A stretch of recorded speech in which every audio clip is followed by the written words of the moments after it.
O vídeo ficou meio grande, vai ter que dar continuidade nele. Então, e aí a Aurorinha, brava. Meu sobrinho herdeiro. Falei, nem sabia que... Mano, não tô sabendo. O que aconteceu, né, tia? Não, porque eu fui no domingo almoçar na casa do meu sobrinho herdeiro, porque eu ia deixar tudo para ele e para suas filhas. E aí, estava falando para ele, né, quais são as obrigações que os meus herdeiros têm que ter comigo. Porque não é só receber meu dinheiro. E aí, na mesa, né, ela contando que na mesa ela chegou para ele e falou assim, olha, eu quero ser enterrada no caixão presidencial, eu quero ser enterrada com flores, coroas de flores e tal, e colocou todas as obrigações que os herdeiros iam ter que ter no testamento para ter direito ao dinheiro dela. Então, os herdeiros, para ter dinheiro, iam ter que pagar tudo isso. Diz que a esposa do sobrinho herdeiro, ela foi mais objetiva que eu tiro o chapéu para ela, ela foi mais objetiva.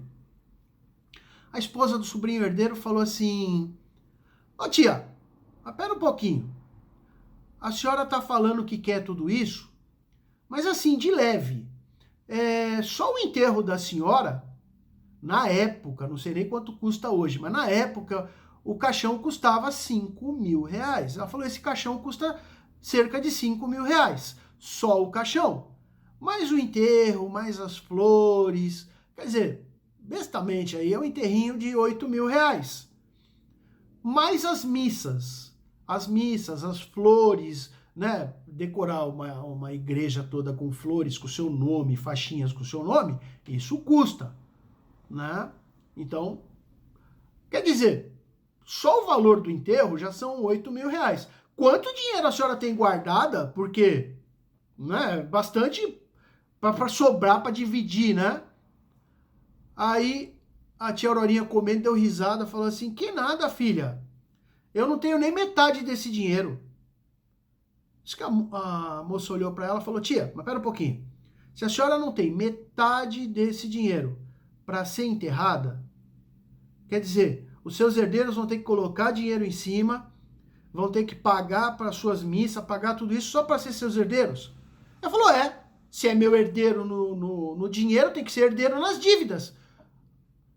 A moça olhou para ela e falou, tia, é o seguinte, na minha casa a senhora vem quando a senhora quiser, vai ser bem recebida, só que eu não quero mais esse papo de herdeiro, e olha, nós não queremos ser herdeiro de nada da senhora.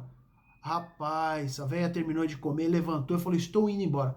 Saiu brava e veio aqui falar isso aqui pra mim. Eu não falei nada, fiquei quietinho. Mas aí, olha, vou ser honesto com você, nunca mais recebi a velhinha aqui dentro de casa, nunca mais quis ser herdeiro, nem minhas filhas, deixei minhas filhas ser herdeiras de nada dela. Aí, final da história. Ela nunca mais veio na minha casa, eu simplesmente não recebi mais. Não abri a boca, não reclamei, não falei nada. Eu deixei ela, não quero nada dela.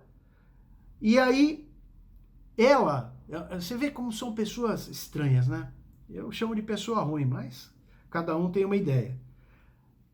Ela, pura e simplesmente, ela continuou mais cerca de 1 ano naquela vidinha. Ela ia viajar, grupo de idosos e o caramba, fazia excursões. E aí, num determinado momento, ela pegou a aposentadoria dela, eu acho que ela recebia a pensão do marido, que era pouca coisa, mas para ela sozinha era o suficiente. Ela distribuiu, cara. Para minha avó, ela deu uma xicrinha, uma xícara de porcelana que ela tinha, com pires, que é a herança da minha avó. Ela deixou para minha avó. Para todo mundo ela distribuiu as coisinhas dela. O que ela não distribuiu deu fim. Entregou a casa dela para Santa Casa. Santa Casa ou Hospital do Câncer, não lembro. Foi um dos dois. Entregou para o hospital a casa dela e se internou no asilo. Ela passou um documento para o asilo, que o asilo ia cuidar dela e ia receber. Amigão, foi a última notícia que eu recebi dela, que ela ia fazer isso, nunca mais soube nada dela. Ainda bem, né? Senão ia sobrar dívida para mim. Eu, hein? Então, a história do meu avô é engraçada. Eu vou voltar no meu avô agora, porque meu avô, ele foi assessor, ele era do grupo do Jânio Quadros. O Jânio Quadros foi eleito, né? E é engraçado porque tá no arquivo do Estado de São Paulo também. Se alguém tiver curiosidade, pode ir lá olhar que tá lá. Pena que eu não tenho mais as fotos originais. Eu tinha as fotos originais. Quando o Jânio renunciou, a reunião que o Jânio fez para explicar os motivos da renúncia para os partidários dele, que ele fez essa reunião, faz parte da história do Brasil, ele fez essa reunião, foi na casa do meu avô, aqui, em Moema. Na época chamava Rua Pichoxó, depois passou a Arapanés, mas é que o povo brasileiro não se liga nessas coisas. E eu tenho até hoje os quadros que aparecem no fundo, porque uma das fotos, né, o meu avô então cedeu a casa para ser a recepção e os motivos da renúncia. Ele explicou os motivos que tinham levado ele. Não me pergunta, isso aí ficou guardado aí. Ele conhece um pouco da história, mas como eu disse, a minha história não é a história do Jânio, então não vou contar. Então o Jânio fez aqui, né? A casa do meu avô era grande, é grande até hoje. E ela abria a sala de estar com sala de jantar, ficava muito grande. E aí ele veio seguranças e tal, vieram aqui, era a Rua Pichoxó, né? Virou Arapanés. E ele fez a reunião. E aí mais uma historinha engraçada da minha família. No momento da reunião, meu pai tinha 18 anos, minha mãe tinha 15, meu pai trouxe a namoradinha para ver a reunião. Meu pai não tinha o que fazer, não tinha. Porque minha mãe não era uma pessoa que, como eu já falei, minha mãe nunca gostou de educação, nunca gostou de cultura, ela odiava livros. Sabe aquela pessoa que ela gosta da ignorância? Minha mãe é assim. Depois aí vou até me estender mais um pouquinho, aí vocês vão entender um pouco melhor. Minha mãe nunca gostou. E minha mãe veio aqui na reunião. Na reunião, cara, um baita de um coquetel. Meu pai trouxe a namoradinha, 15 anos. E a minha mãe, tô ouvindo todo mundo falar do Jânio, quis falar do Jânio também. E aí ela começou a falar o que o cidadão médio sabe que tá nos jornais. Como a gente viu da Dilma, como a gente vê de outros, você sabe o que está nos jornais, você é o cidadão médio. E aí, a minha mãe começou, o Jânio era corrupto, o Jânio é corrupto, o Jânio tinha que renunciar. Rapaz do céu, e começou a falar tudo aquilo que ela ouvia os outros falar de ler no jornal.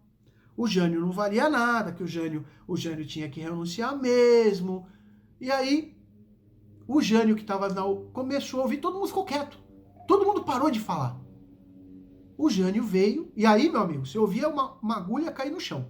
O Jânio chegou para ela e falou assim, nossa, o Jânio é tudo isso? Por favor, me conta mais, eu gostaria de saber sobre o Jânio. E ela vomitou tudo aquilo que ela ouvia. Mano do céu. Ela falou tudo que ela via de jornal, e ela conta essa história. Minha mãe conta essa história, pelo amor de Deus. E ela contou e tal. Aí o Jânio olhou e falou, olha, muito obrigado por essas informações. Eu não sabia que o Jânio era tudo isso. Muito prazer, Jânio Quadros. Deu a mão para ela, ela ficou olhando com aquela cara de pastel, soltou a mão dela, virou as costas e foi pro outro lado da sala. Ah, amigão, nessa hora, 2 seguranças entraram, pegaram a minha mãe pelo tronco, o outro pegou pelo pé, ergueram acima da cabeça e saíram correndo. São mais ou menos 7 quarteirões ou 8 quarteirões da Arapanés até a Avenida Santo Amaro. Na época era tudo rua de terra. Tinha muito eucalipto aqui, poucas casas. Eles saíram correndo, levaram minha mãe, puseram no chão, falaram, olha, você não volta mais lá. E meu pai correndo atrás, né, claro. Aí meu pai pegou minha mãe, os dois pela mãozinha e foram para casa da mãe dela, lá na Vila Olímpia. Não, mas o engraçado foi a postura do Jânio Quadros, era bem a cara dele. Muito prazer, Jânio Quadros. Meu. E as fotos estão lá, né, no arquivo do Estado de São Paulo, tanto que eu tenho essas fotos, eu tenho. E se der, eu vou postar ao longo dos vídeos aí eu posto, é que eu tenho poucos recursos de mídia para fazer isso. Mas eu vou ver se eu consigo postar as fotos. Meu avô foi na inauguração de Brasília, meu avô estava lá, meu avô estava de carro, com o carro dele, então meu avô eu tenho as fotos de Brasília quando ela foi construída, então eu vou ver se eu posto, até para ficar mais rico, os vídeos, né? Por enquanto os vídeos são só contados, eu só conto. Mas eu vou ver se eu separo depois essas fotos e aí faço um vídeo bacana com um pouco de toda essa história e posto aí para todos vocês antes de entrar na minha história propriamente dita, que aí eu quero ver também se eu consigo algumas fotos, algumas coisas assim. E aí, para terminar, eu acho que aí com esse vídeo aqui a gente termina a minha história. Meu pai, cerca de um ano depois, meu pai engravidou minha mãe. Meu pai tinha então 19 anos, minha mãe tinha 16, cerca de 16 anos. E eram solteiros e eu acabei, me fizeram, legal. E aí, meu pai pegou dinheiro, provavelmente com meu avô e com a minha avó, para fazer o aborto. Isso minha mãe me contou, tá? Você não sabe o que é isso. Eu costumo dizer que eu sou um aborto vivo. E como eu, tem muita gente assim. Então eu sou amplo defensor do aborto. Não que eu fizesse um aborto com um filho meu, jamais. Eu jamais me... Mas, cara, você tem que deixar, velho. Eu preferia ter sido abortado do que ter vivido tudo o que eu vivi. Então nós vamos entrar na minha história, eu acho que você vai entender. Pura e simplesmente, minha mãe conta que ela foi então na clínica, pegaram uma clínicazinha aí, foi fazer o aborto.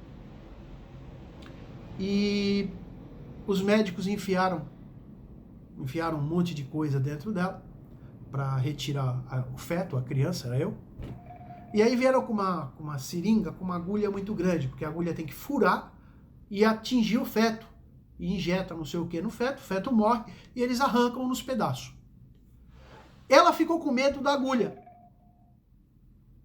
E ela saiu correndo com aquelas coisas penduradas, né? Ela saiu gritando. E aí, quando ela começou de grito, com aquilo pendurado, o médico ficou com medo, as enfermeiras, e aí mandaram meu pai tirar ela de lá, que eles não iam mais fazer o aborto. E aí minha mãe se negou a fazer o aborto, porque ela estava com medo da agulha. E aí minha avó e meu avô conseguiram para o meu pai uma bolsa de estudos para ele estudar engenharia na Alemanha, para tirar ele do país, para ele não ter que casar. Meu avô e minha avó eram contra o casamento. E a mãe da minha avó também era contra o casamento. Minha avó também não queria.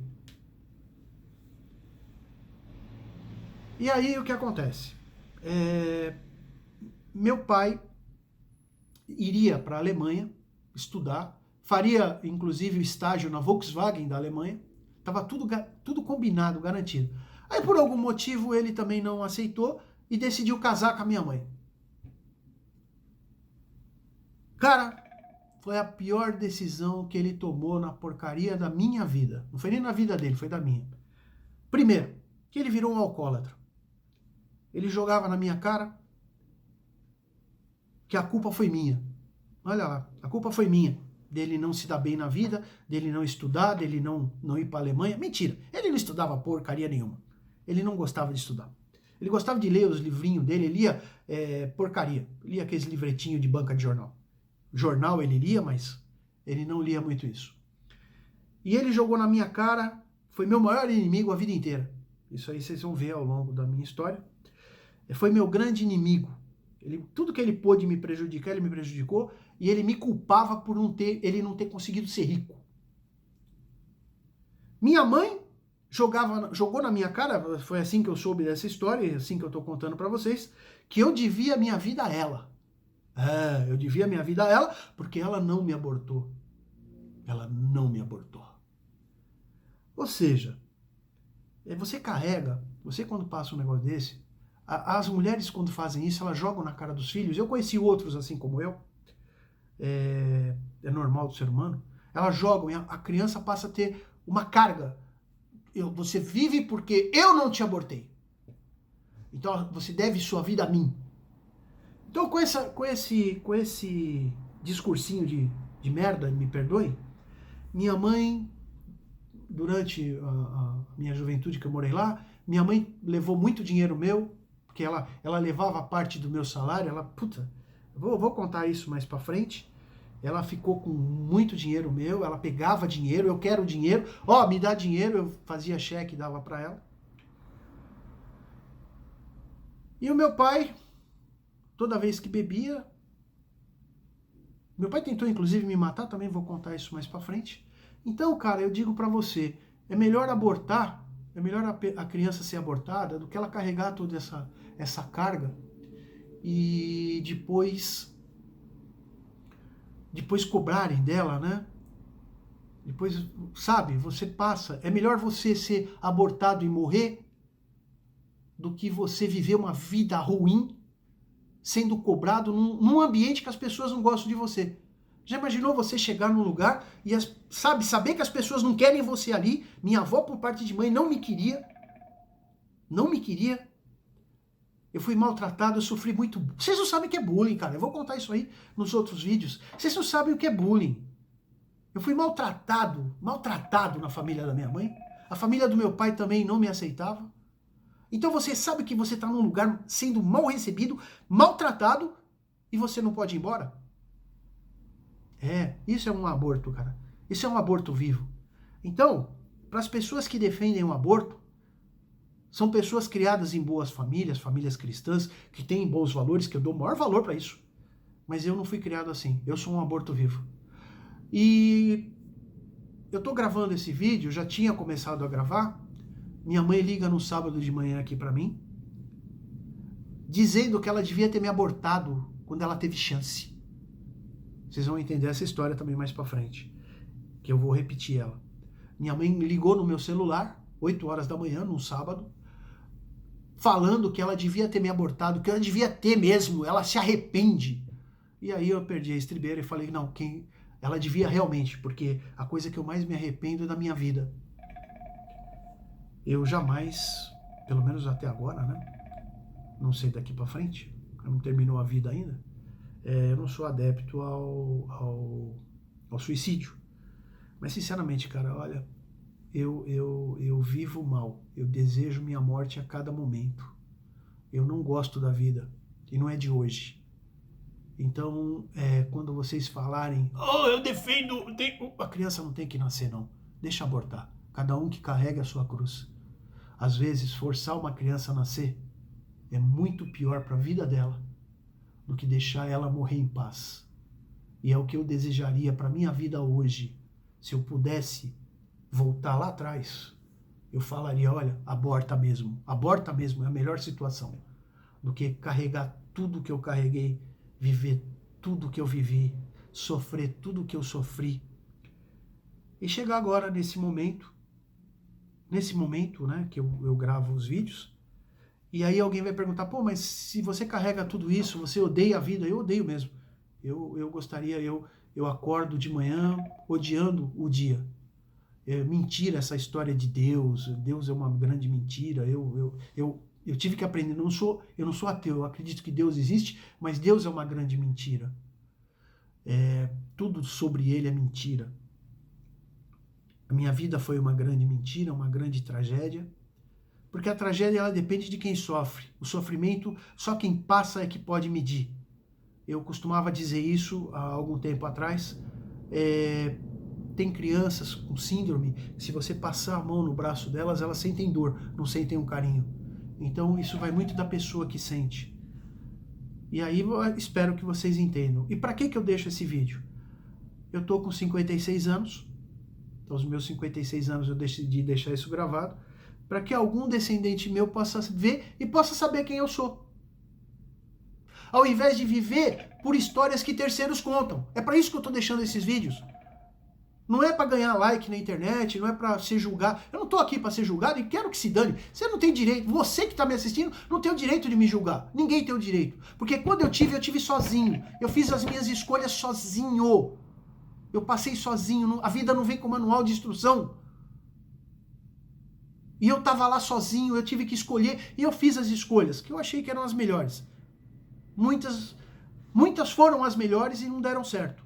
E algumas não foram as melhores.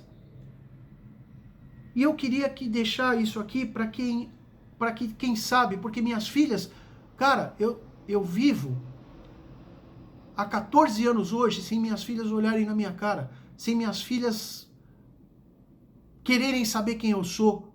Eu tenho filhas, eu também vou contar isso, eu tenho 4 filhas do meu casamento e tenho um que foi abortado, que eu não tive o direito. Eu pedi, pelo amor de Deus, pra mulher, falei, cara, dá ele pra mim, não aborta. Ela deu risada e abortou.